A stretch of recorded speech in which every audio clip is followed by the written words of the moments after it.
Yes, thank you. Good morning, Great. everybody. Zach, that was a great presentation. Next slide, please. So the mission of Cancer Support Community is to uplift and strengthen people impacted by cancer by providing support, fostering compassionate communities, and breaking down barriers to care. Next slide, please. And next slide, please.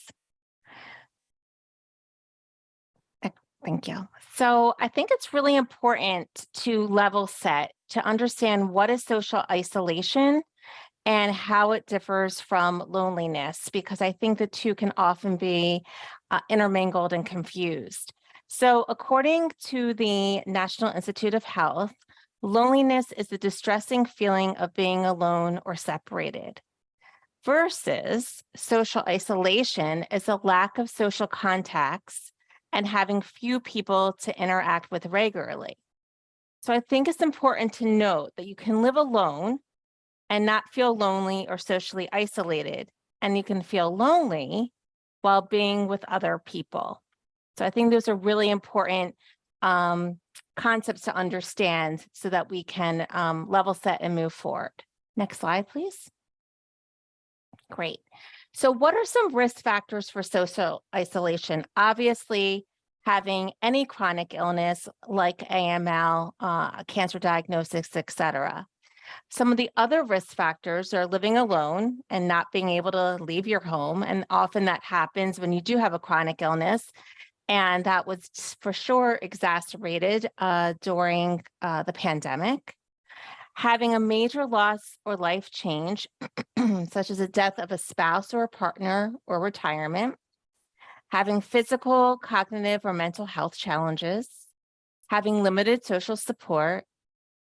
Experiencing age, race, racial, ethnic, sexual orientation, and or gender identity discrimination where you live. You're not meaningfully engaged in activities, or you're feeling a lack of purpose, or you're over 65. So imagine if you have one of these risk factors, and then imagine if you have a chronic illness like AML with multiple risk factors, and how that can certainly exacerbate and increase the propensity for social isolation. Next slide, please. So social isolation in cancer in general, and then we'll get a little bit more into AML. So among a large cohort of 7,699 patients with metastatic malignancy, over 2,500 of them reported being socially isolated. That's a large number. And during the pandemic, more than half of individuals with cancer reported being lonely. I think we all know, particularly people here who are either patients, advocacy members, caregivers, healthcare professionals, how we felt personally, right, when the world stopped and either we didn't go into work. I happen to go into work every single day, being a healthcare provider, but we didn't go into work. We had a decrease in terms of our interactions. If we lived alone, that was exacerbated. And then how that would have felt if we had a chronic illness like cancer, and how that really would have rocked our world in a very negative way. Next slide, please. Okay, so here's some data that I want you to look at in terms of social isolation and cancer in general.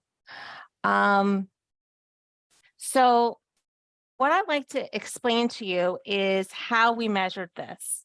And we measured this, let me just get my little information here, through our Cancer Experience Registry. And our Cancer Experience Registry is something that was established by Cancer Support Community, and it surveys over 4,000 patients specifically, but there's thousands of patients and caregivers who take a survey about their experience with cancer, either if they're a cancer patient or they're a caregiver. And how do we identify cancer patients and caregivers? So patients have to be 18 years and older, living in the US or Canada, and it's at any time since their diagnosis. So it could be a day after their diagnosis, it could be 3 years after their diagnosis, and it's any diagnosis.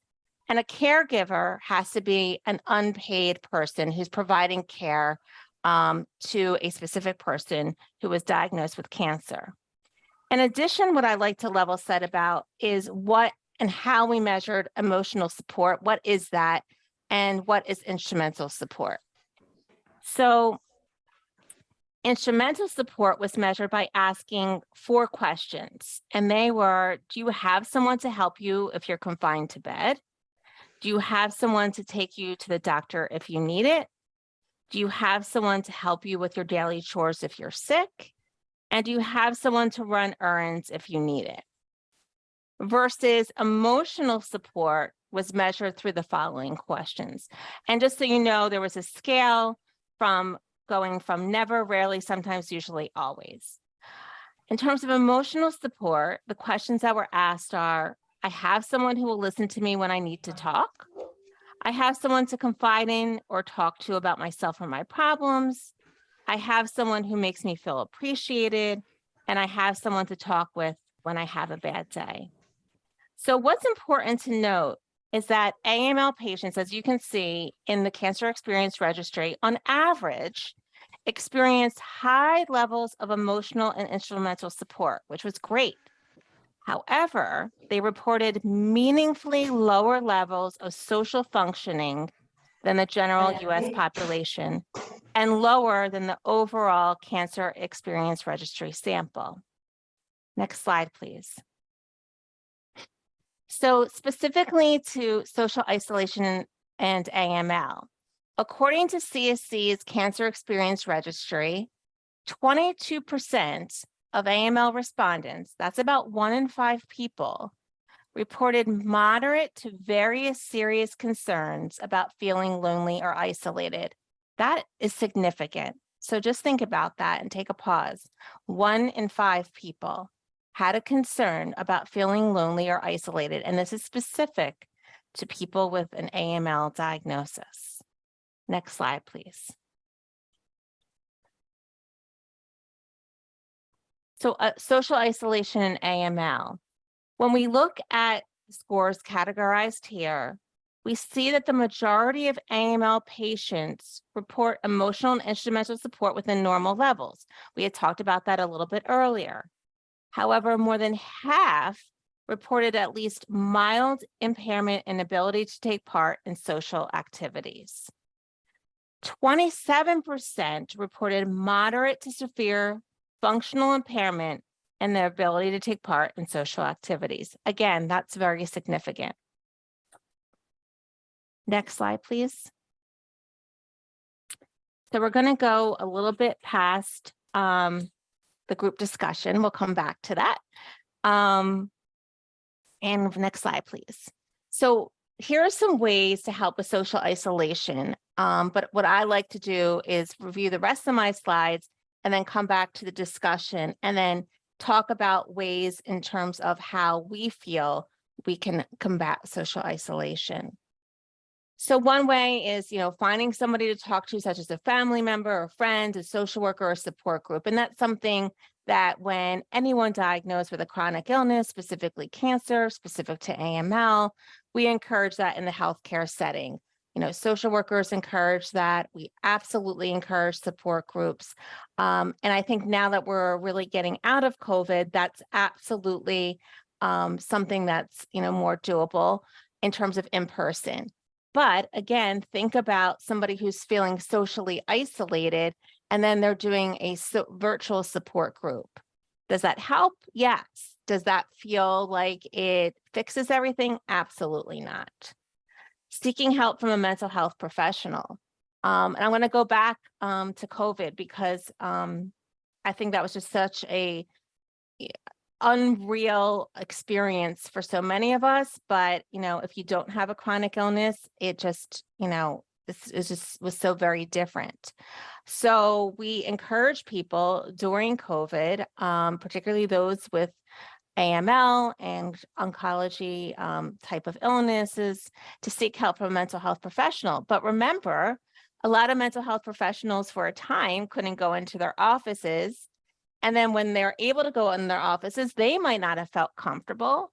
And then even if they felt comfortable, often either our patients didn't feel comfortable, or they were encouraged because of their illness not to go in person. So people would have to seek that mental health support virtually. Again, a barrier.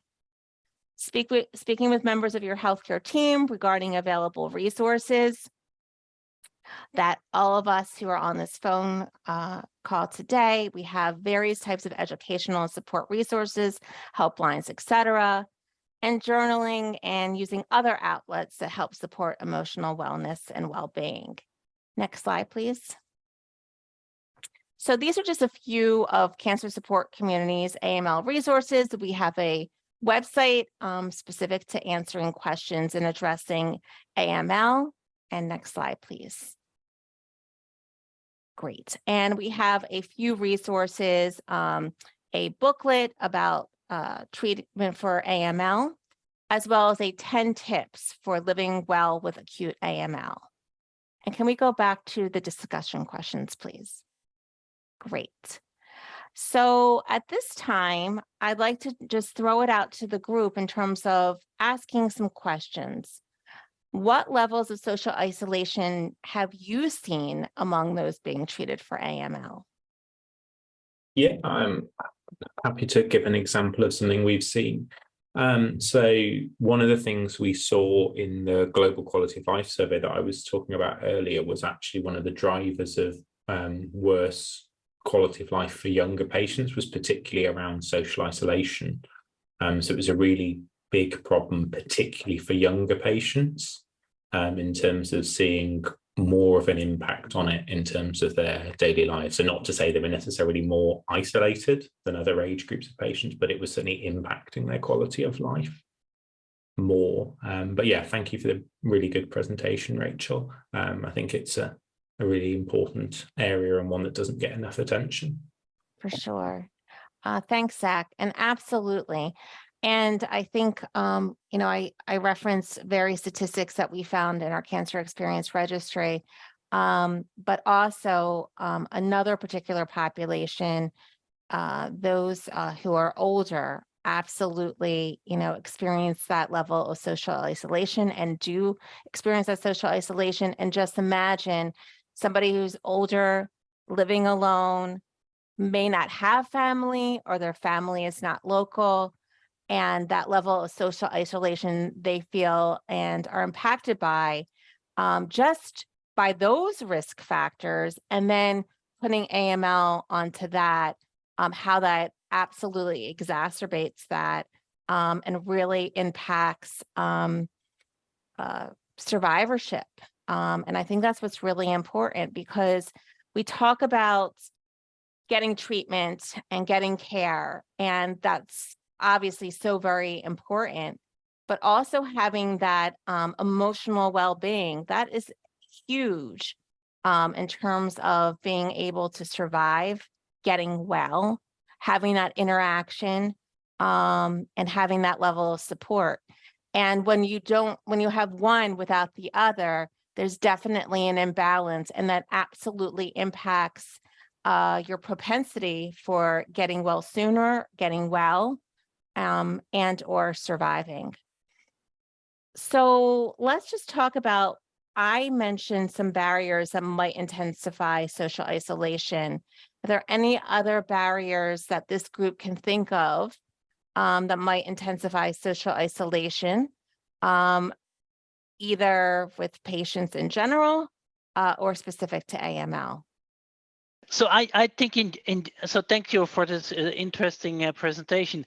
I think in general, what we see in a lot of centers, so when I compare a lot of centers, we see a lot of different guidelines, and that we can also link to isolation of AML patients.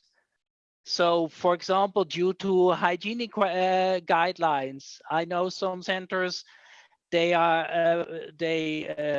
recommend to patients to not going supermarkets or something like that.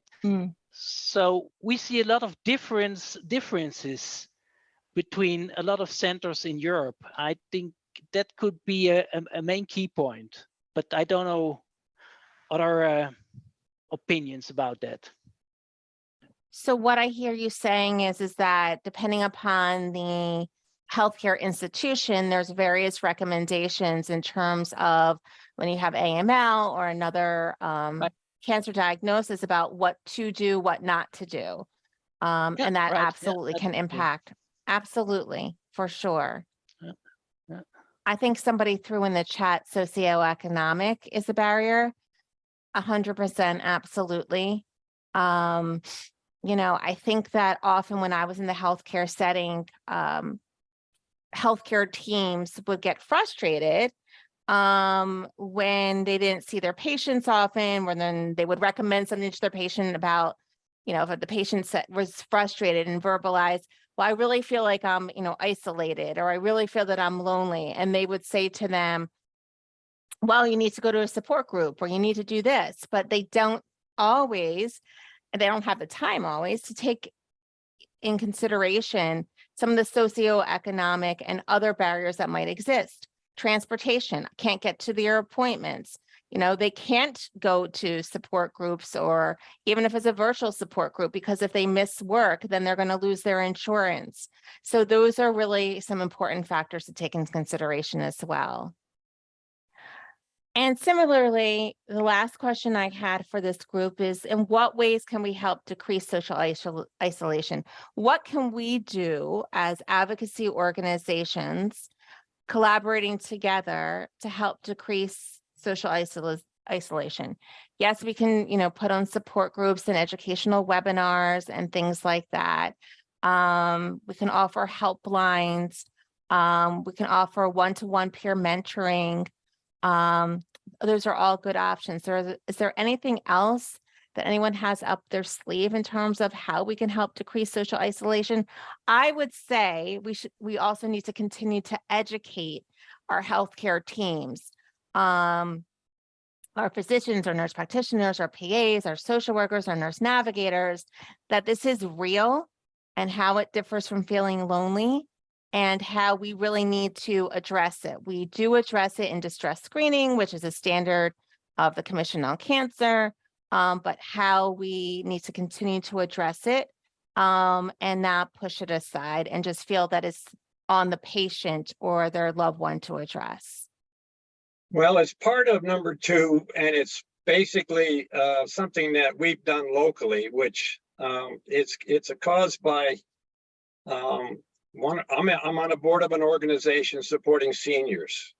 We stay away from physical health, but we try to talk about isolation. We have the legal problems. We don't want to pretend we're doctors or anything. But based on COVID, the children, I'm in a town of 22,000. I don't know what it's like in other countries, but if you want to call up and get an appointment with a professional about social isolation, you might have a tough time finding somebody. So what we've done, and it's a conglomeration that's not necessarily AML oriented, but I could use it.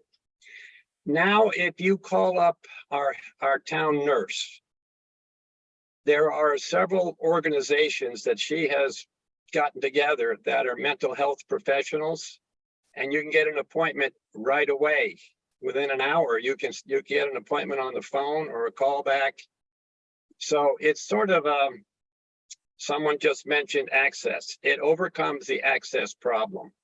And of course, it's, you know, it's a town that can afford to do this, can have a town nurse. So we know all that, what you talked about and what the factors, but we find it interesting that you call the nurse and she'll get you with the right health professional. We don't know how long it'll last because it costs the town money, and all these volunteer people, essentially they'll talk to you right away, and then it's up to you and them to schedule if you need long-term coverage.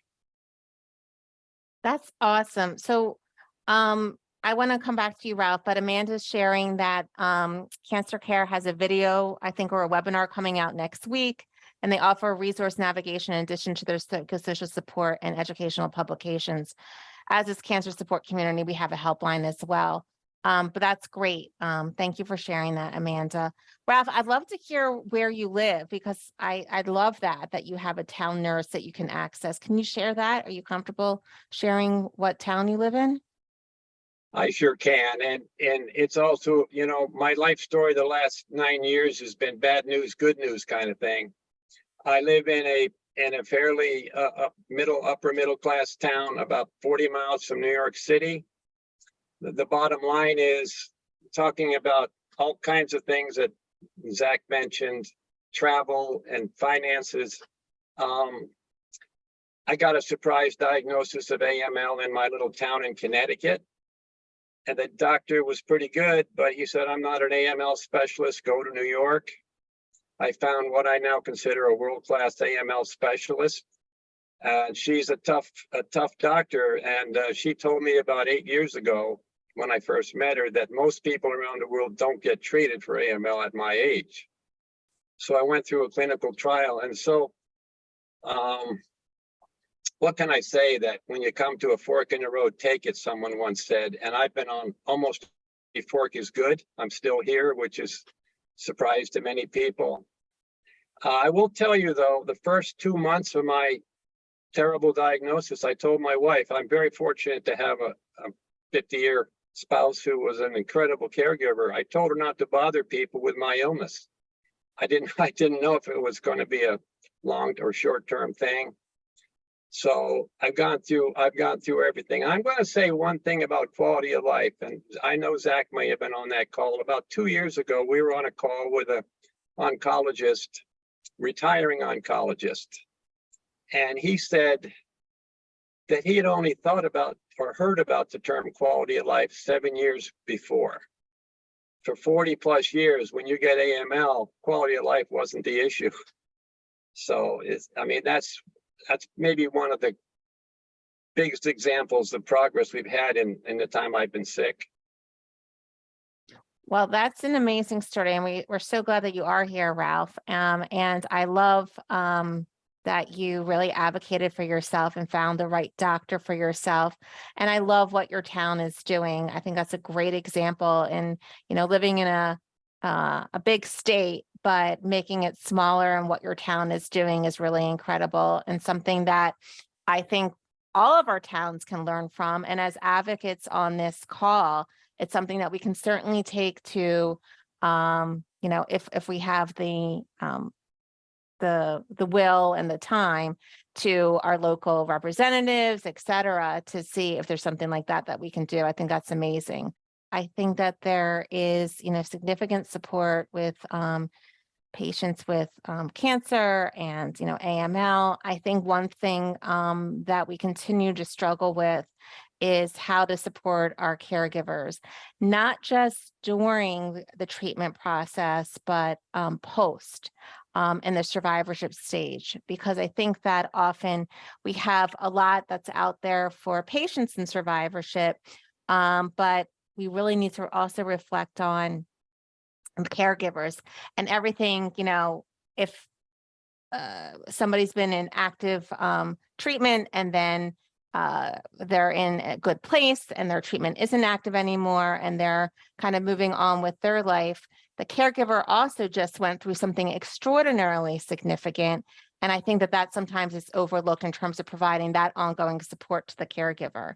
And then obviously, if you have a relapse or things are getting more chronic again, how we then embrace and involve our caregivers. So I think that that's something that we need to continue to think about, of how we support our caregivers through various stages in any diagnosis. I will just add to that, because I have been thinking of my successful survival and as a three-legged stool, and you got to have all three legs. You got to have the right doctor, you got to have the right medicine, which I've been twice bailed out with new medicines, and you got to have caregiver. You won't get through it without those three things.